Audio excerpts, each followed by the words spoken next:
Os meus olhos estavam fechados. Ouve-se a porta do quarto entreaberta.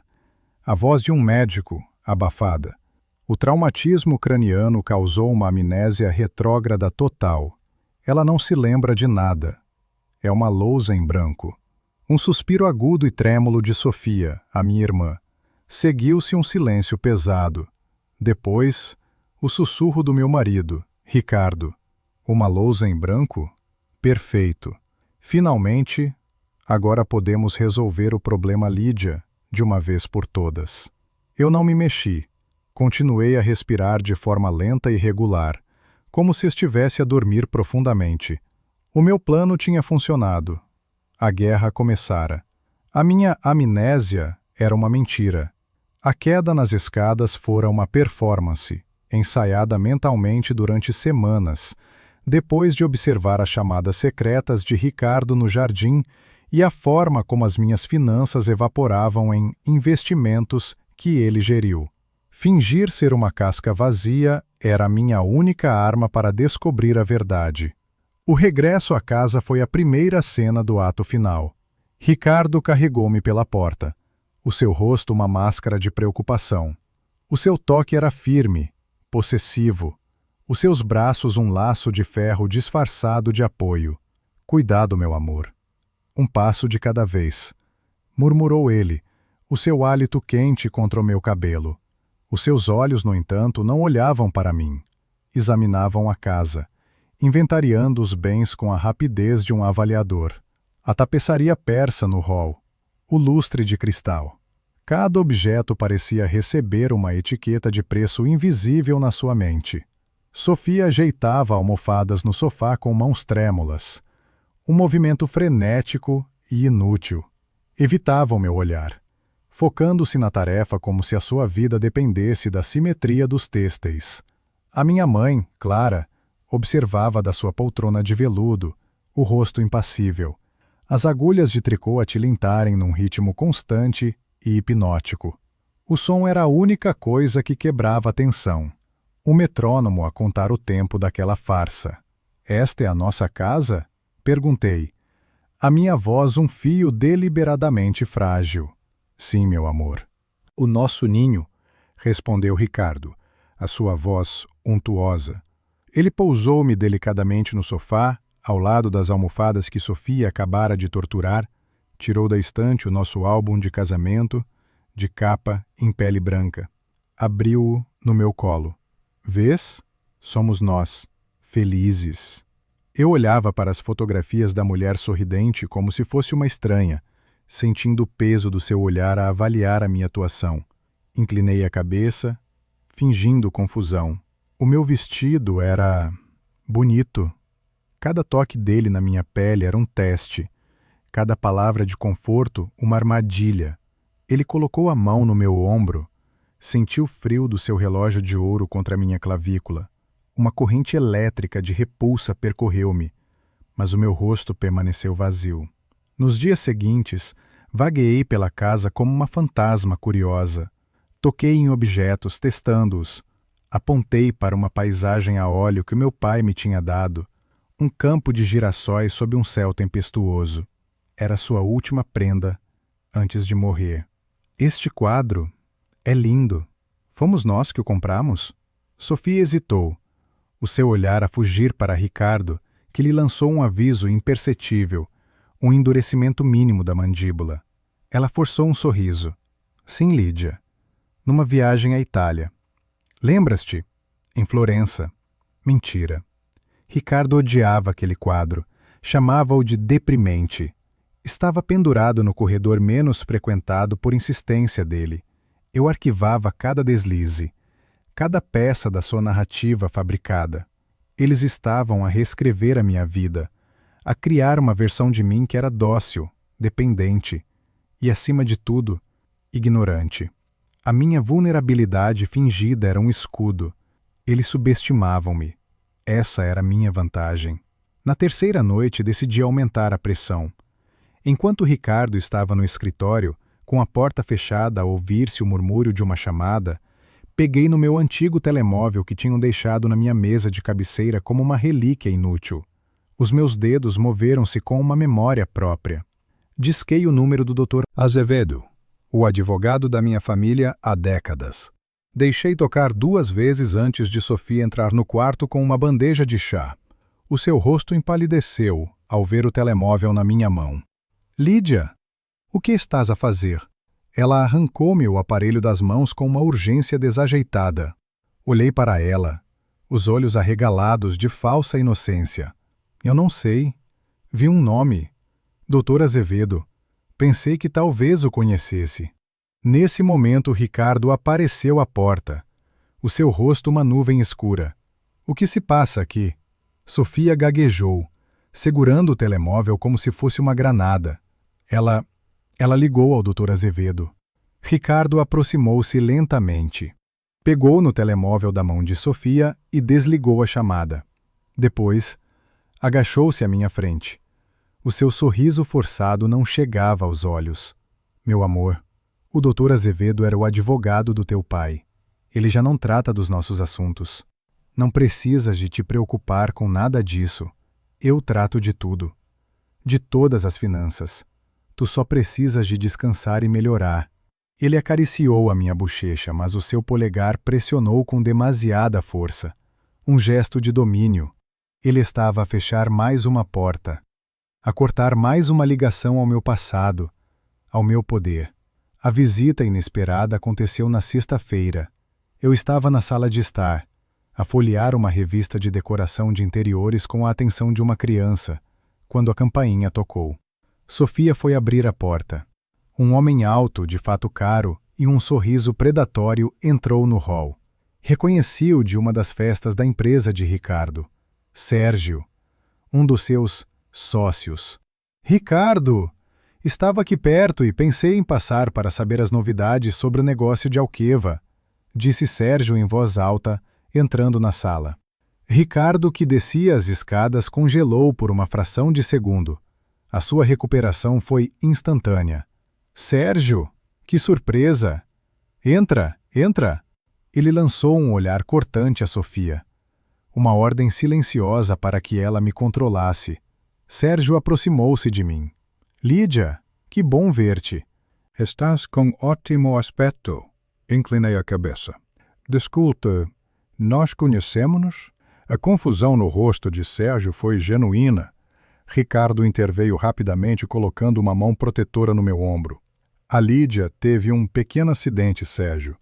A memória dela está um pouco fragmentada, mas está a recuperar bem. Oh, céus! Lamento imenso ouvir isso, disse Sérgio, visivelmente desconfortável. Aproveitei a oportunidade. Olhei diretamente para ele, a minha voz tingida de uma curiosidade infantil. O senhor falou num negócio... Alqueva? É uma barragem, não é? Nós investimos numa barragem? O silêncio que se seguiu foi denso. Ricardo riu, um som forçado e estridente. Querida, são apenas assuntos de trabalho aborrecidos, nada com que te devas preocupar. Ele virou-se para Sérgio, o seu sorriso agora era um aviso. Sérgio, talvez possamos falar sobre isto no escritório? Claro, claro! Apressou-se Sérgio a concordar, percebendo a gafe. Enquanto eles se afastavam, eu registrei a informação. Negócio de Alqueva. Ricardo tinha me dito que todos os meus fundos herdados tinham sido investidos num portfólio de ações de baixo risco. Mais uma peça do puzzle encaixava no lugar. Mais tarde naquela noite, quando a casa estava silenciosa, a minha mãe entrou no meu quarto. Eu fingia dormir, como no hospital. Ela não acendeu a luz. Senti o seu peso na beira da cama. O tilintar das suas agulhas estava ausente pela primeira vez. Ela ficou ali sentada por um longo momento, o seu perfume a lavanda e a naftalina a encher o ar. Pensei que ela ia falar. Talvez quebrar a sua fachada e revelar o seu jogo. Em vez disso, senti a sua mão, seca e enrugada, a procurar a minha debaixo do cobertor. Os seus dedos deslizaram para minha palma e pressionaram algo pequeno, frio e metálico contra minha pele. Era uma chave antiga, de latão, com um desenho intrincado. A sua mão fechou a minha sobre o objeto. A sua voz, quando finalmente falou, foi um sussurro tão baixo que quase pareceu um pensamento. O teu pai desconfiava. Ele deixou isto para ti, na secretária dele, na gaveta falsa.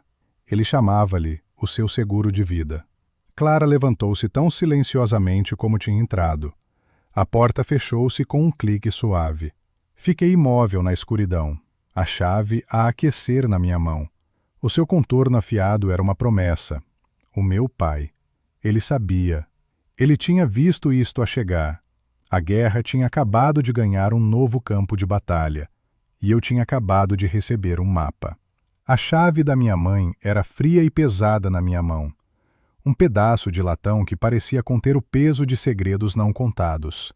O escritório do meu pai, que Ricardo rebatizara de meu, e mantinha trancado para não me sobrecarregar com memórias, era o meu alvo. Esperei pela oportunidade perfeita. Chegou numa terça-feira à tarde, cinzenta e úmida, quando Ricardo anunciou que ele e Sofia precisavam de ir à cidade tratar de uns assuntos do banco. O olhar que ele lançou a Sofia era um comando claro: não me deixe sozinha. Mas a minha irmã, cada vez mais consumida pela sua própria ansiedade, era um guarda negligente. Assim que o carro deles desapareceu no final do caminho de Gravilha, entrei em ação. Não precisei da chave que a minha mãe me deu para a porta.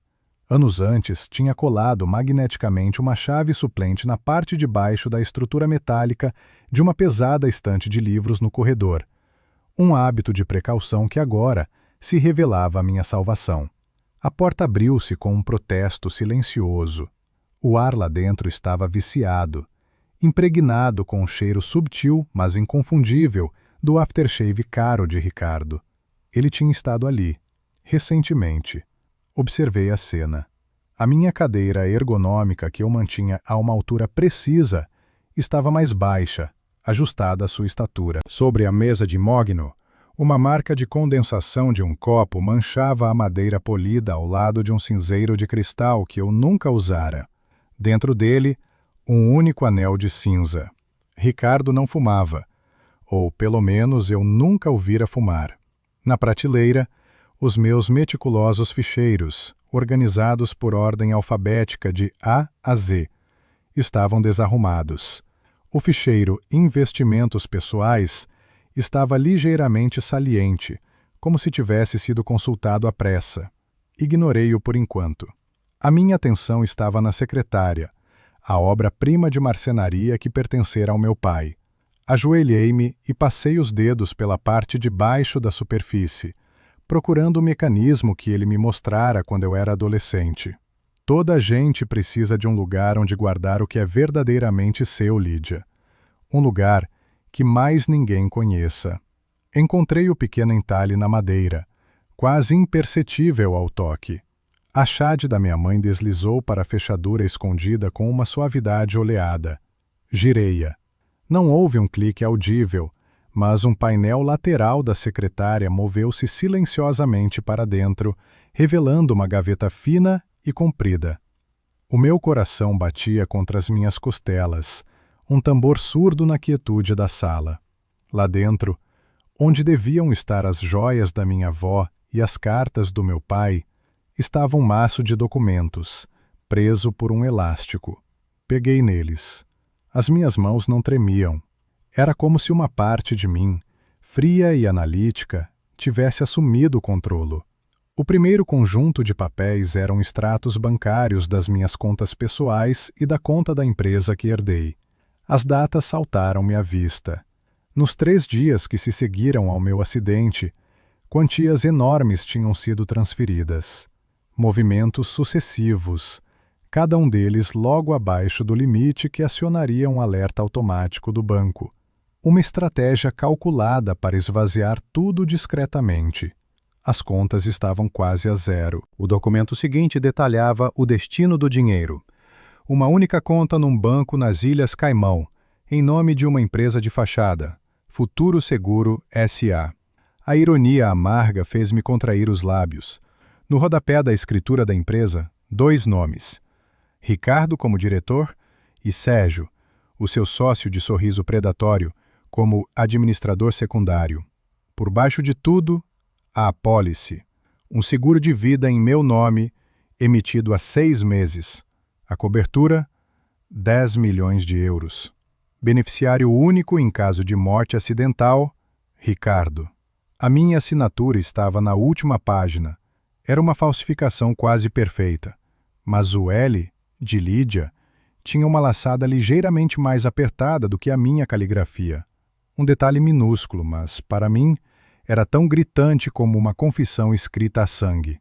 Sabia que não podia levar os originais. O seu desaparecimento seria um alarme imediato. Tirei o meu telemóvel pré-pago do bolso, o mesmo que usaria mais tarde no jardim, e comecei a fotografar cada página. O som do obturador digital soava como um tiro no silêncio. Mãos firmes. Foco nítido. Cada página. Frente e verso.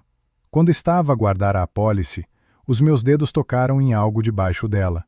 Uma fotografia. Puxei-a para fora.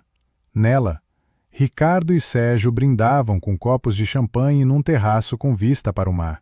Com eles estava um terceiro homem que eu não reconheci. Estavam a rir, exultantes. No verso, uma data escrita à mão. Era dia 7 meses, 1 mês antes da emissão da apólice de seguro de vida, a celebração antecipada da minha morte. Fotografei a imagem, frente e verso, e depois coloquei tudo de volta na gaveta, exatamente na mesma ordem. Fechei o compartimento secreto, tranquei-o e limpei a marca do copo da secretária com a minha manga. Ajustei a cadeira para a altura original. Reordenei os ficheiros na prateleira. Saí do escritório e tranquei a porta, devolvendo a chave suplente ao seu esconderijo. Ninguém saberia que eu estivera ali. Naquela noite, durante o jantar, lancei a minha próxima jogada. Enquanto Sofia empurrava ervilhas pelo prato com o garfo, olhei para o vazio, a minha expressão deliberadamente confusa. Tive um sonho estranho esta noite, disse eu, a minha voz um sussurro frágil. Estava num barco à vela. E o sol era muito quente. Havia uma rapariga comigo. Ela ria muito. Tinha o cabelo cheio de caracóis e sal do mar. O nome dela era... Helena? O som do garfo de Ricardo a bater no prato de porcelana foi agudo. Sofia ofegou e entornou um pouco de água na toalha de mesa. Trocaram um olhar que era mais do que pânico. Era o terror de um segredo exposto à luz. Ricardo recuperou primeiro, limpando a boca com um guardanapo num gesto demasiado controlado. Helena? Ah, sim, uma velha amiga de escola. Vocês não se falam há anos, meu amor. A sua voz era mel. Inclinei a cabeça. Não? Por quê? Éramos assim tão amigas no sonho? Pressionei, com a inocência de uma criança. Zangamo-nos? Sim, disse Ricardo, demasiado depressa. Foi uma zanga feia. Por minha causa, na verdade. Ele conseguiu parecer simultaneamente arrependido e nobre. Ela nunca gostou de mim. Tinha ciúmes da nossa felicidade. Tentou meter ideias na tua cabeça. Ideias? Perguntei, piscando os olhos. Sofia começou a dizer. Não foi bem assim. Mas parou abruptamente quando Ricardo lhe deu um pontapé por debaixo da mesa. O seu rosto contraiu-se de dor por uma fração de segundo. Ideias tolas, querida, continuou Ricardo sem problemas. Coisas sobre eu não ser bom o suficiente para ti. Acabou por ser uma influência muito negativa. Tu própria decidiste cortar relações. Foi melhor assim. A narrativa deles estava construída. Helena era a vilã, a amiga ciumenta. Mas eu conhecia a Helena. Ela era a pessoa mais leal que eu já conhecera. E ela era advogada, especializada em fraude financeira. O medo deles não era social, era profissional. Na manhã seguinte, o plano para contactá-la tomou forma. Esperei que Ricardo entrasse no duche. O som da água a correr era o meu cronômetro. Deslizei até o seu escritório, onde ele deixava a sua pasta de couro. Abria. O seu tablet estava lá. Desbloqueei-o, a data de nascimento dele, uma previsibilidade que eu explorei, e fui diretamente à lista de contactos. Procurei por Helena. Lá estava ela. O que me surpreendeu foi o ícone ao lado do nome, bloqueado. Ele não se tinha contentado em afastar-me dela. Tinha se certificado de que ela não me podia contactar. Memorizei o número, repetindo-o na minha mente até se tornar um mantra. Apaguei o histórico de pesquisa e coloquei o tablet de volta na pasta, exatamente como estava. Mais tarde, anunciei que queria apanhar um pouco de ar no jardim. Sofia seguiu-me como esperado, sentando-se num banco de pedra com seu tricô, fingindo relaxar. Mas os seus olhos seguiam cada movimento meu. Peguei num pequeno ancinho e comecei a mexer na terra de um canteiro de rosas perto do velho barracão de ferramentas. A minha atuação tinha de ser convincente. Arrancava ervas daninhas, inspecionava as folhas, movendo-me sempre para mais perto do barracão. Vou só buscar umas luvas, estas ervas picam, disse eu casualmente a Sofia. Ela acenou com a cabeça, momentaneamente distraída por um ponto que se tinha soltado na sua malha. Foi a única abertura de que precisei. Entrei no barracão fechando a porta atrás de mim. O cheiro à terra úmida e ferrugem encheu as minhas narinas. Mergulhei a mão num velho regador de zinco e tirei de lá o pequeno telemóvel pré-pago envolto num saco de plástico. Os meus dedos discaram o número de memória. A chamada foi atendida ao segundo toque. Estou? A voz de Helena era cautelosa, profissional. Helena? Sou eu. Lídia. Falei baixo, o meu corpo pressionado contra a porta de madeira do barracão. Houve um silêncio chocado. Lídia? Meu Deus. O Ricardo disse-me... Ele disse que não querias ver ninguém, que estavas muito confusa. Ele está a mentir. Todos eles estão a mentir, sussurrei com urgência. Não tenho tempo. Ouve com atenção. Lembras-te do cofre do tesouro na nossa antiga casa da árvore?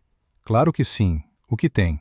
A sua voz mudou, o tom de advogada a tomar conta. Preciso que o abras. O código é girassol. Lá dentro vais encontrar uma pendrive. Contém cópias de tudo. As minhas finanças, os meus projetos, o meu verdadeiro testamento. Traz tudo para o Dr. Azevedo. Confia apenas nele. Lídia, do que estás a falar? Que se passa? Alqueva, disse eu, a palavra sair como um veneno. Investiga o negócio de Alqueva, a Futuro Seguro S.A. E Helena, eles fizeram um seguro de vida em meu nome. Não acredites em nada do que eles te digam sobre mim. Se eu desaparecer, não foi um acidente. Antes que ela pudesse responder, ouvi a voz de Sofia do lado de fora, mais perto do que eu esperava. Lídia, estás aí? Está tudo bem? Tenho de ir. Sibilei para o telemóvel. Sê discreta. Amo-te. Desliguei, retirei o cartão SIM, parti-o em dois e enfiei-o juntamente com o telemóvel no fundo de um saco de fertilizante. Abri a porta do barracão, piscando os olhos contra a luz do dia. Tinha um par de luvas de jardinagem sujas na mão. Encontrei, disse eu com um sorriso vago. Estavam mesmo aqui. Sofia olhou para mim, os seus olhos a procurarem qualquer sinal de engano. Mas o meu rosto era uma tela em branco, a de uma mulher que tinha perdido a sua história. Uma tela sobre a qual, sem eles saberem, eu estava a pintar a minha vingança. O encontro foi meticulosamente planeado para o Parque Botânico, um local suficientemente vasto e público para que um encontro parecesse uma coincidência, mas com recantos isolados que permitiriam uma troca. Convenci Ricardo de que a monotonia da casa estava a sufocar-me, que as cores e os cheiros das flores talvez pudessem despertar alguma memória. A ideia de uma cura natural apelou à sua narrativa de marido dedicado. Ele concordou, mas a sua permissão veio com um anexo inevitável.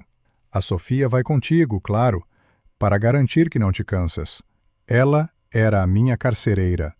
A sua ansiedade uma coleira invisível. Chegamos sob um céu de um azul pálido, pontilhado por nuvens finas.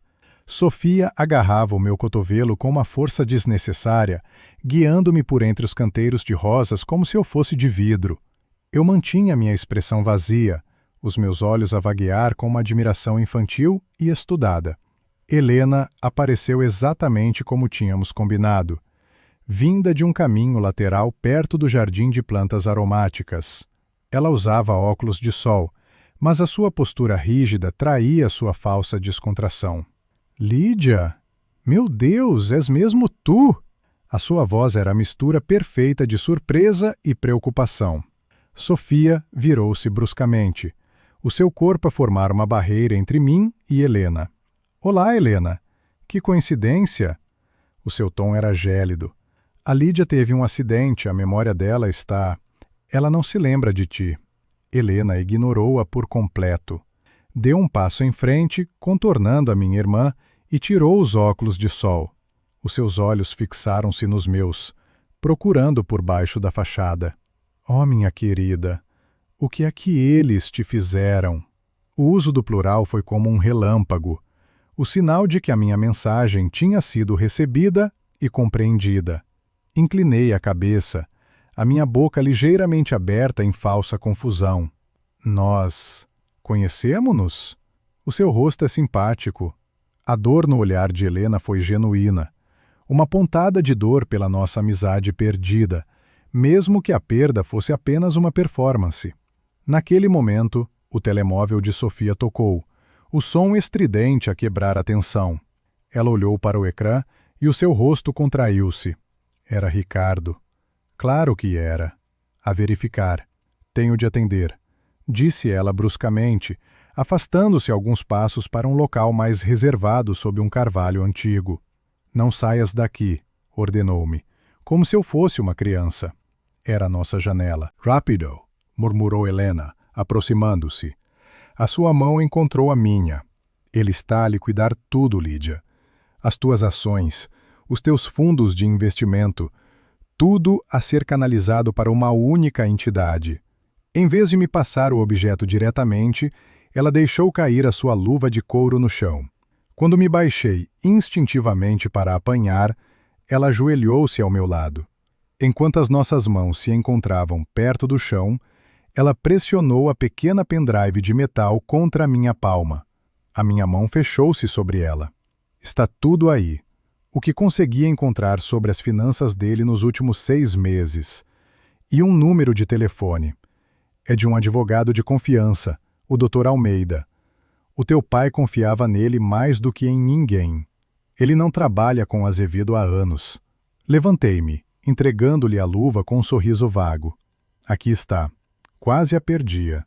Obrigada, querida, disse ela, a sua voz firme outra vez. Sê cuidadosa. Eles estão a mover-se depressa. Sofia terminou a chamada e aproximou-se, os seus olhos desconfiados a saltar de mim para Helena. Tudo bem por aqui? Sim, respondi, a minha voz um fio. A senhora estava a dizer que as minhas rosas preferidas se chamam pis. Apontei para uma roseira de flores brancas e amarelas. Era uma mentira, mas soava plausível. Helena forçou um sorriso para Sofia. Tenho de ir. Foi bom ver-te, Lídia. As melhoras. Ela afastou-se sem um olhar para trás, a sua missão cumprida. O metal frio na minha palma, agora escondido no bolso do meu casaco, era uma promessa de guerra. Naquela noite, a espera foi uma tortura. Deitei-me ao lado de Ricardo, sentindo o calor do seu corpo como uma ameaça. A sua respiração era um relógio a contar os segundos para minha liberdade temporária. Ouvi cada fase, o abrandamento inicial, os pequenos suspiros e, finalmente, o ritmo profundo e regular do sono pesado, pontuado por um ressonar suave que era a minha música de partida. Deslizai para fora da cama, os meus pés descalços a moverem-se com uma precisão fantasmagórica sobre as tábuas do chão de madeira, conhecendo cada uma que rangia e evitando-as. O escritório estava escuro e silencioso. Em vez de acender a luz, usei a luz do ecrã do meu velho portátil, aquele que Ricardo pensava estar avariado desde que eu tinha deliberadamente derramado chá sobre o teclado. Tinha-o limpo e secado secretamente horas depois. Inseri a pendrive. O computador reconheceu-a instantaneamente. A estrutura de ficheiros era asséptica, organizada por Helena com uma lógica legal. Abri a primeira pasta. Transações offshore. Lá estavam. Cópias digitalizadas de ordens de transferência, e-mails encriptados e extratos bancários, datas, horas, montantes. O dinheiro fluía das minhas contas para Futuro Seguro S.A. e depois era disperso por outras 3 empresas de fachada antes de aterrar na conta final nas Caimão. Um esquema clássico de lavagem de dinheiro, desenhado para tornar o rastreio um pesadelo. A segunda pasta chamava-se Alienação de Ativos. O meu sangue gelou. Cliquei nela.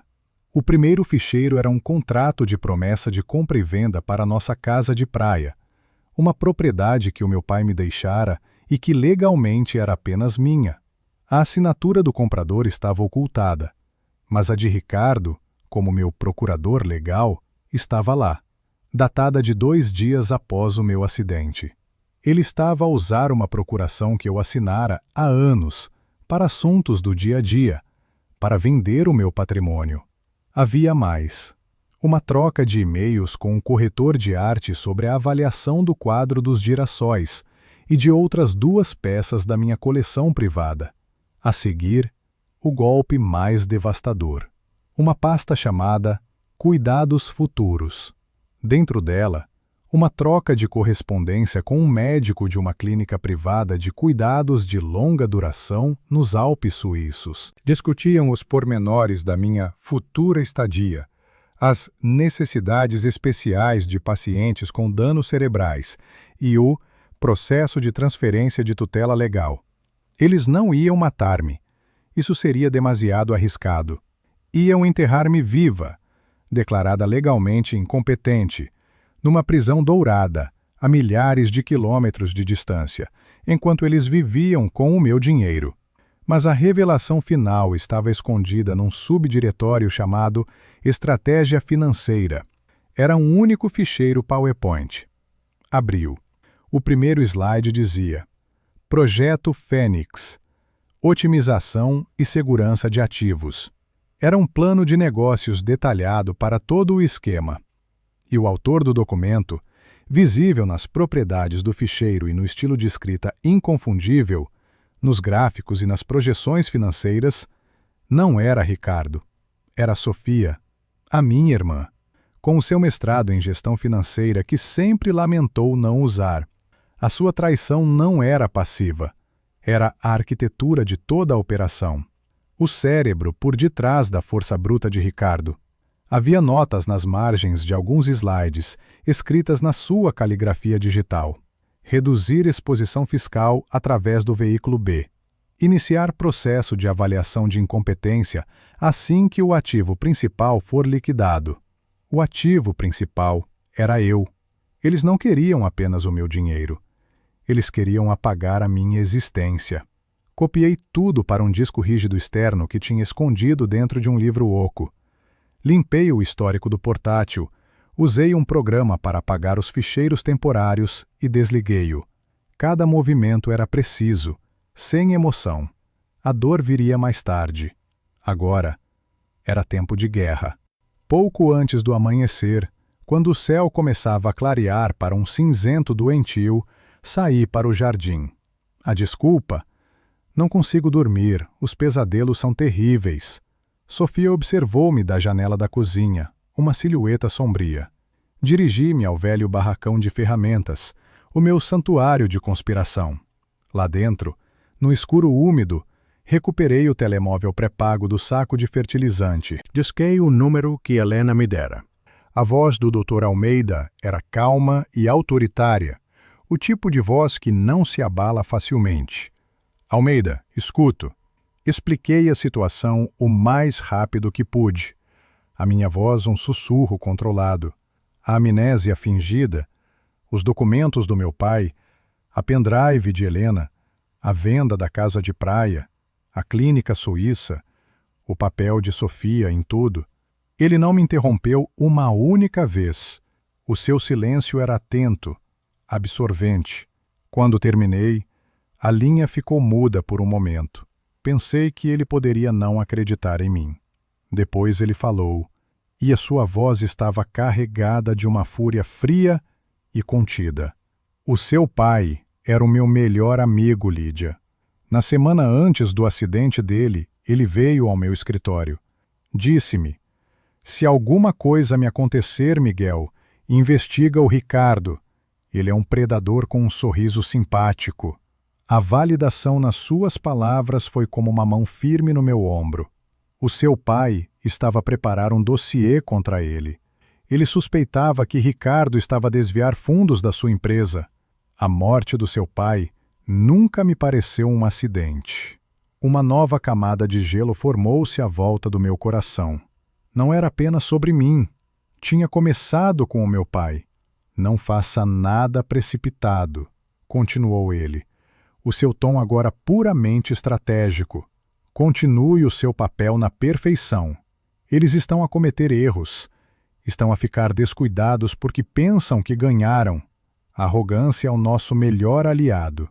Nós vamos apanhá-los, Lídia. Por si e pelo seu pai. O que devo fazer? Perguntei, a minha voz a tremer pela primeira vez. Reúna mais provas. Provas que não possam ser negadas.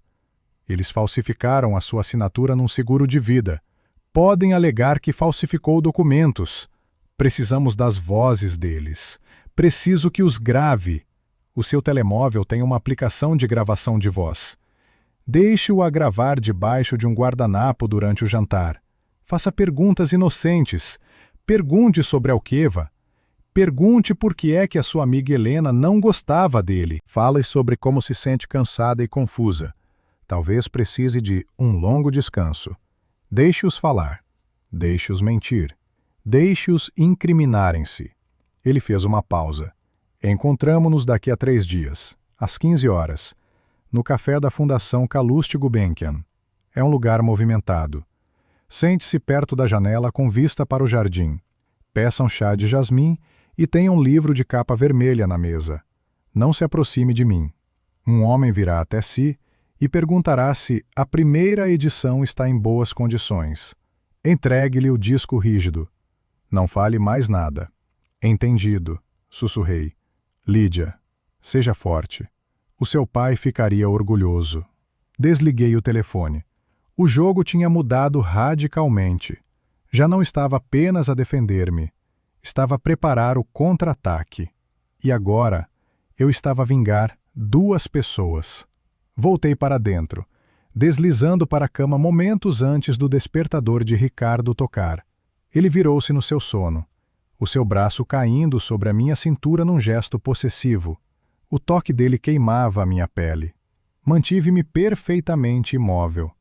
A minha respiração calma e regular. O meu rosto uma máscara de sono tranquilo. Por baixo da fachada, a minha mente estava a afiar as facas. A minha fragilidade tornou-os arrogantes. Um erro de cálculo fatal da parte deles.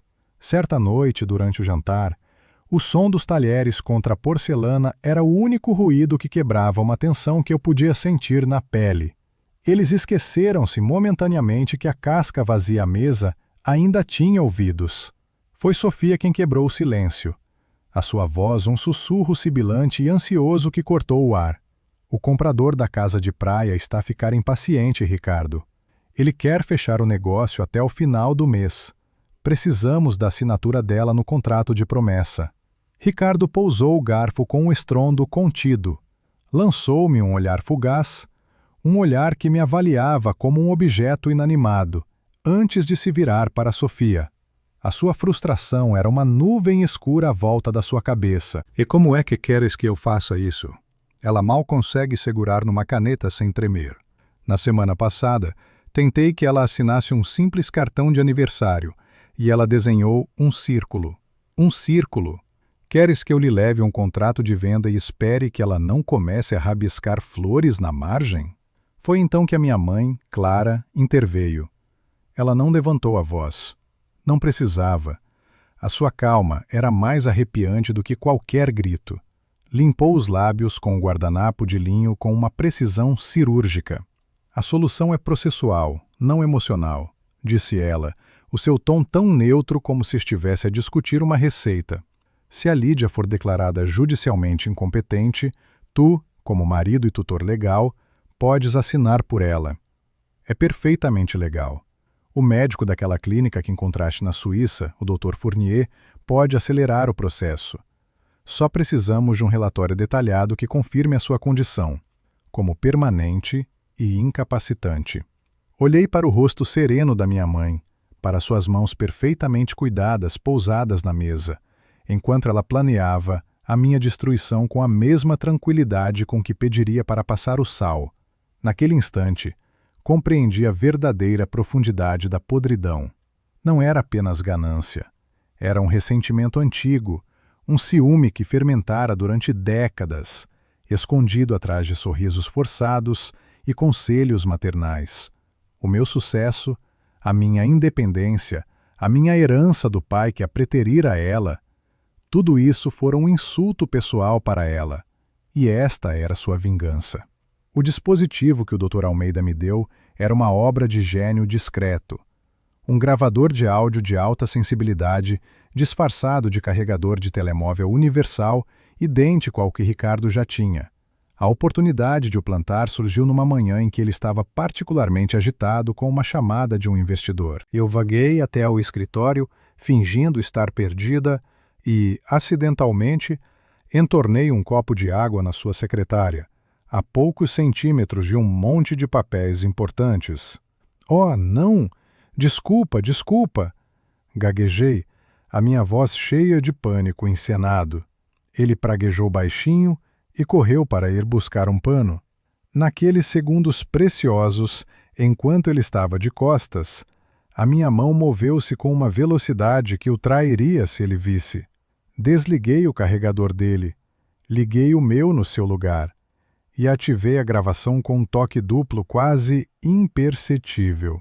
Quando ele voltou, eu estava a enxugar a água com um lenço de papel, parecendo a imagem da inutilidade desastrada. 2 dias depois, recuperei-o usando uma tática semelhante, desta vez fingindo uma tontura e apoiando-me na secretária para me equilibrar, trocando os dispositivos no processo. Escondida na casa de banho de hóspedes, a única divisão da casa que eles raramente usavam, com os auscultadores enfiados nos ouvidos e o som da água a correr na banheira para abafar qualquer ruído, ouvi a gravação. O que ouvi foi pior do que eu imaginara. Não eram apenas os planos financeiros, era o desprezo visceral. A primeira conversa era entre Ricardo e Sofia. Ela está cada vez mais patética, ouvi a voz de Ricardo, cheia de um divertimento cruel. Hoje, ela passou 10 minutos a olhar para um garfo como se fosse um artefacto alienígena. Às vezes tenho de me conter para não rir quando ela me olha com aqueles olhos de vaca perdida. A risada de Sofia juntou-se à dele, um som agudo e nervoso. E a mãe? Ela está a adorar isto. Ontem disse-me: finalmente a Lídia está no seu devido lugar. Sempre disse que a Lídia se achava melhor do que nós, com os seus livros e as suas viagens. Agora, ela não passa de uma criança. A nossa criança. Depois, a gravação captou uma chamada telefônica. Era Ricardo a falar com um homem com um sotaque francês. O Dr. Fournier. Sim, doutor. O relatório preliminar que o nosso médico de família preparou está a caminho. Enfatiza o dano cognitivo severo. Sim, irreversível. Exato. A transferência pode ser agendada para dentro de 2 semanas? Excelente.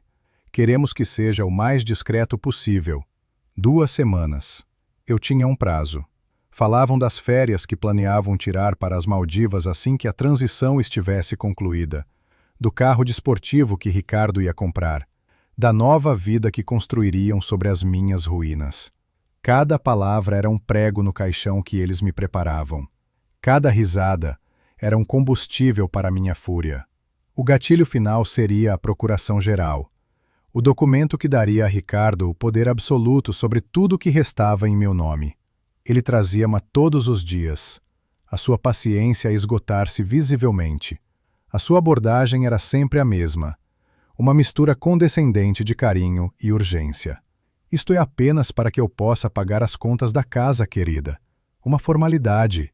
Ele guiava a minha mão, tentando forçar-me a formar as letras do meu nome. Todos os dias eu encontrava uma forma de evitar. No primeiro dia, a minha mão tremeu tão violentamente que a caneta rasgou o papel. No segundo, tive uma crise de tosse tão súbita e violenta que cuspi água sobre o documento, arruinando-o. No terceiro, simplesmente comecei a chorar. Um choro silencioso e desamparado que o fez recuar, irritado. A frustração deles era palpável. Uma eletricidade no ar da casa. Finalmente, numa sexta-feira à tarde, o sol a entrar pela janela da sala de estar e a iluminar as partículas de pó no ar, Ricardo perdeu o que lhe restava de paciência. Ele entrou na sala com um papel e uma caneta. O seu rosto uma máscara de determinação sombria. Sofia e Clara observavam da porta, um coro silencioso e expectante. Ele colocou o papel na mesa à minha frente. Lídia, vamos acabar com isto. Olhei para o papel, depois para ele, com a minha melhor expressão de confusão. Chega, Lídia, vais assinar isto agora, gritou ele, a sua voz a ecoar na sala silenciosa. Ele agarrou-me o pulso, os seus dedos a apertarem com força. A sua intenção era guiar a minha mão à força. Era o momento. O ponto de viragem. O fim do ato 1. Não, disse eu. A minha voz não era um sussurro frágil. Era baixa, clara e firme. O som de um interruptor a ser ligado. Ele congelou. A sua mão ainda no meu pulso. A sua expressão de choque a transformar-se lentamente em descrença. Acho que não. Repeti, levantando a cabeça para o encarar. Pela primeira vez em semanas, os meus olhos não estavam vazios e perdidos. Estavam focados. Estavam frios. E estavam a arder com uma inteligência que ele pensava ter extinguido para sempre. Ele largou o meu pulso como se a minha pele o tivesse queimado, dando um passo instintivo para trás. O choque percorreu a sala. Vi o rosto de Sofia perder toda a cor, a sua boca abrir-se num ó silencioso de puro terror. Ao canto do meu olho, vi as agulhas de tricô de Clara caírem das suas mãos e baterem no chão de madeira com um ruído seco e oco.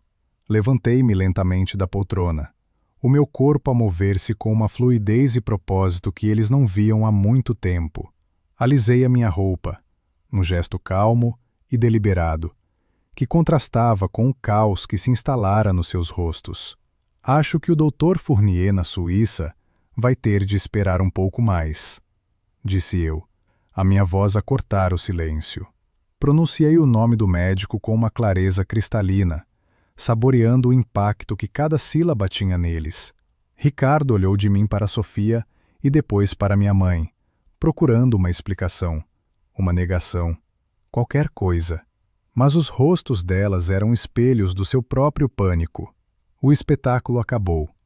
Continuei, o meu olhar a passar por cada um deles, demorando-se por um momento em cada par de olhos aterrorizados. A farsa terminou. Agora, vamos conversar. Sobre a casa de praia. Sobre a Futuro Seguro, S.A. Sobre a Alqueva. E, mais importante, fiz uma pausa, deixando o peso das minhas próximas palavras assentar. Vamos falar sobre o meu pai. O silêncio na sala era denso.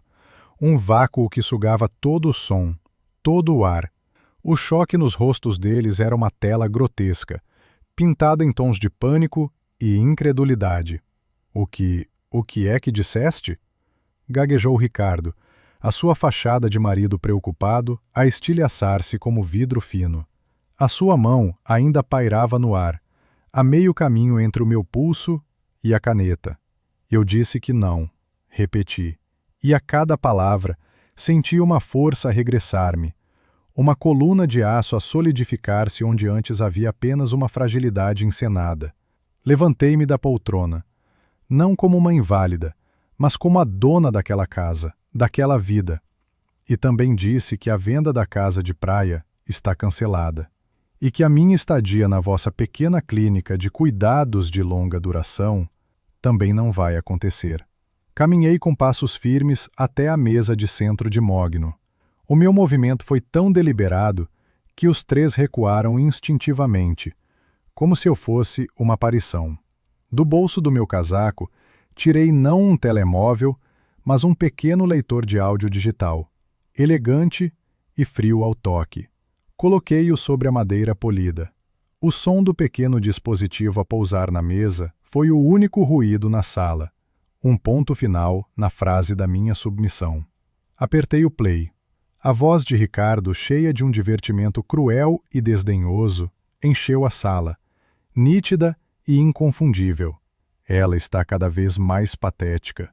Tenho de me conter para não rir quando ela me olha com aqueles olhos de vaca perdida. A cor desapareceu completamente do rosto de Ricardo, deixando uma máscara pálida e suada. Sofia soltou um pequeno grito estrangulado, levando as mãos à boca como se quisesse conter a sua própria traição. A minha mãe, Clara, a mais controlada de todos, deixou cair as agulhas de tricô. Elas bateram no chão de madeira com um ruído seco e oco, o som de um feitiço a ser quebrado. Pressionei o botão seguinte. A voz de Sofia, um sussurro sibilante e cúmplice. E a mãe? Ela está a adorar isto. Ontem disse-me: finalmente a Lídia está no seu devido lugar. Sempre disse que a Lídia se achava melhor do que nós. O caos irrompeu, mas não da forma que eu esperava. Não houve gritos imediatos. Houve um momento de negação paralisada. Isto é uma montagem, uma mentira, explodiu Ricardo, dando um passo em minha direção. A sua raiva era a sua primeira e única defesa. Tu estás doente, Lídia. Estás a inventar coisas. A tua mente está a pregar-te partidas. A minha mente, Ricardo, contrapus, a minha voz cortante como um bisturi. Ou a tua consciência? Pressionei o play uma última vez. A voz de Ricardo, agora com um tom profissional e frio, a falar com o Dr. Fournier. Sim, doutor. O relatório preliminar enfatiza o dano cognitivo severo.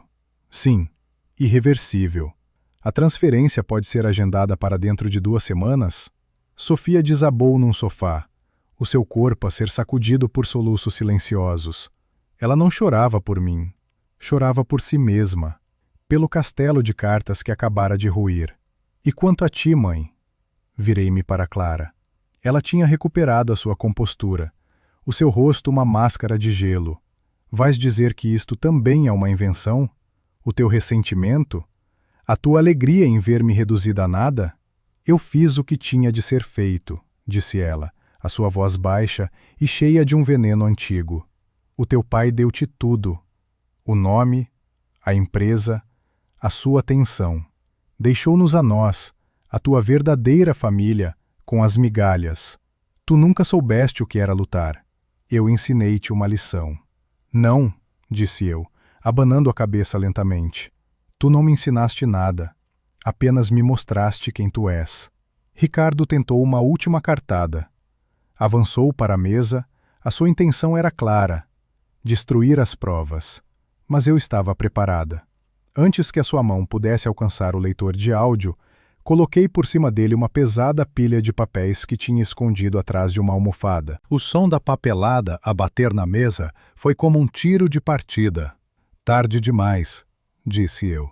No topo da pilha, visível para todos, estava a queixa-crime que o Dr. Almeida já tinha preparado. Por baixo, espalhei-os como um baralho de cartas da desgraça. Os extratos bancários da conta offshore nas Ilhas Caimão, com os nomes dele e de Sérgio bem visíveis. As cópias dos e-mails trocados com o corretor de arte para avaliar os meus quadros, a apólice de seguro de vida de 10 milhões de euros com a minha assinatura falsificada em destaque e, por fim, o contrato de promessa de compra e venda da casa de praia. Como? Sussurrou Sofia por entre as lágrimas. Como é que descobriste? Vocês ficaram descuidados. Respondi, sem desviar o olhar de Ricardo. A vossa arrogância foi o vosso eu. Pensaram que a pessoa que conheciam tinha desaparecido, que podiam reescrever a história à vossa vontade. Mas esqueceram-se de uma coisa. Aproximei-me dele, o meu espaço pessoal a invadir o dele, forçando-o a recuar. A mulher que construiu aquela empresa, a mulher que o meu pai criou, ela não desaparece assim tão facilmente. Ela apenas estava a observar. Nesse preciso momento, a porta da frente abriu-se sem que a campainha tocasse. O Dr. Almeida entrou, o seu rosto uma expressão de seriedade profissional. Atrás dele, 2 polícias uniformizados, altos e imponentes, as suas presenças a mudarem instantaneamente a dinâmica da sala de uma disputa familiar para uma cena de crime. Ricardo Mendes, Sofia Castro, Clara Neves. A voz do Dr. Almeida era calma, mas ressoava com uma autoridade inabalável. Creio que tem muito que explicar. Ele entregou uma pasta grossa a um dos agentes. Não houve resistência.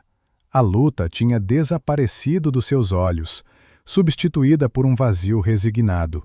O agente mais alto aproximou-se de Ricardo e recitou os seus direitos, a sua voz monótona a contrastar com o drama da situação. Tenho direito de permanecer em silêncio. Enquanto os polícias os levavam, a Ricardo virou-se para mim uma última vez. A sua cara estava contorcida numa máscara de ódio puro, a sua verdadeira natureza finalmente exposta. Vais arrepender-te disto, Lídia. Vais apodrecer nesta casa, sozinha.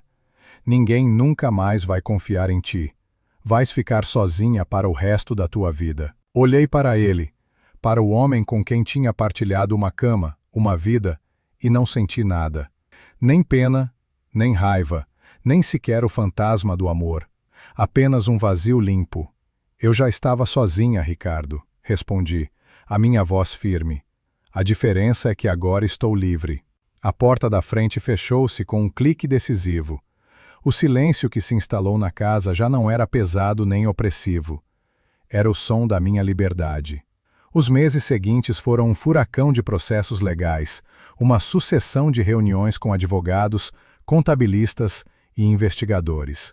A defesa deles tentou a única via possível: pintar-me como uma mulher instável e vingativa, usando a minha amnésia encenada como prova de que eu era uma manipuladora com problemas mentais. Mas as provas materiais eram irrefutáveis. O gravador, os documentos, o testemunho do Dr. Fournier, que cooperou em troca de imunidade. Com a ajuda incansável do Dr. Almeida e de Helena, que se tornou a minha sombra, a minha conselheira e a âncora da minha sanidade, começamos a desfazer o nó górdio financeiro. Revertemos a venda da casa de praia no último minuto. Recuperamos quase 60% do dinheiro desviado, após uma batalha legal feroz com os bancos offshore. A empresa que herdei do meu pai estava em mau estado. Sangrava por todos os lados devido à má gestão deliberada de Ricardo, mas não estava destruída. Salvar a empresa tornou-se a minha obsessão. Um trabalho de 20 horas por dia que não me deixava tempo para pensar, apenas para agir. Exigiu decisões difíceis, despedimentos dolorosos e a venda de ativos não essenciais. Helena estava sempre lá, aparecendo no escritório às 2 da manhã com café quente e um plano de reestruturação, ouvindo os meus medos em silêncio e respondendo com estratégias. O processo judicial foi rápido. As provas eram esmagadoras, uma avalanche que os soterrou. Ricardo e Sofia foram considerados culpados de fraude qualificada, falsificação de documentos e conspiração. Ricardo recebeu uma pena de 8 anos. Sofia, 5. Durante a leitura da sentença, ela olhou para mim através do tribunal. Nos seus olhos não via arrependimento, apenas o mesmo ressentimento que envenenara nossa relação durante anos. A minha mãe, graças à sua idade e a um advogado astuto que argumentou coação emocional, recebeu uma pena suspensa e a obrigação de tratamento psicológico. Ela perdeu tudo: a sua posição social, a sua casa, a sua filha. 2 semanas após a sentença, recebi uma carta dela. Não a abri. Queimei o envelope na pia da cozinha, observando as suas palavras de justificação e manipulação a transformarem-se em cinzas. Nunca mais falamos. Vendi a casa. Um palácio magnífico agora manchado por memórias tóxicas. Cada corredor sussurrava mentiras. Comprei um apartamento mais pequeno no centro da cidade, com janelas do chão ao teto que davam para o rio. Um espaço limpo, luminoso, que era só meu, preenchido apenas com o futuro. Lentamente, como uma floresta a recuperar de um incêndio, a minha empresa começou a dar os primeiros rebentos verdes. Fechei um novo contrato importante. Recontratei alguns dos funcionários que tinha sido forçada a despedir. O trabalho era minha terapia. A reconstrução era minha vingança. 1 ano depois do dia em que a porta da frente se fechou atrás deles, eu estava na casa de praia. O sol de outono era quente, o ar salgado limpava os pulmões. Estava a supervisionar uma pequena renovação, a apagar os últimos vestígios deles daquele lugar. O meu telemóvel tocou. Era o Dr. Almeida. A sua voz era calma, como sempre, mas tinha um peso diferente. Lídia, achei que devia saber por mim. O Ricardo recebeu liberdade condicional antecipada. Bom comportamento. Saiu esta manhã. Por um instante senti um arrepio gélido a percorrer minha espinha. Uma memória muscular do medo. A sua ameaça ecoou na minha mente. Vais ficar sozinha. Olhei em volta. O arquiteto estava a discutir uns planos com o empreiteiro.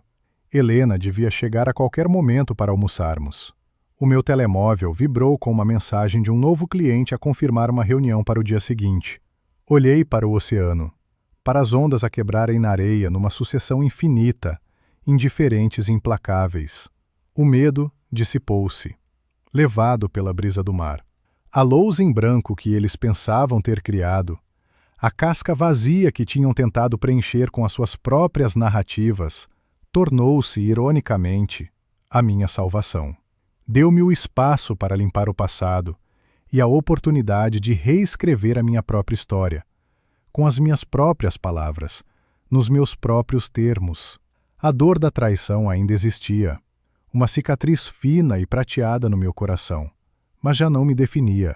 O que me definia era a resiliência forjada no fogo, a clareza conquistada na escuridão. Ricardo estava errado. Eu não estava sozinha. Estava rodeada de lealdade, de trabalho com propósito, de um futuro que eu mesma estava a construir. Não estava vazia.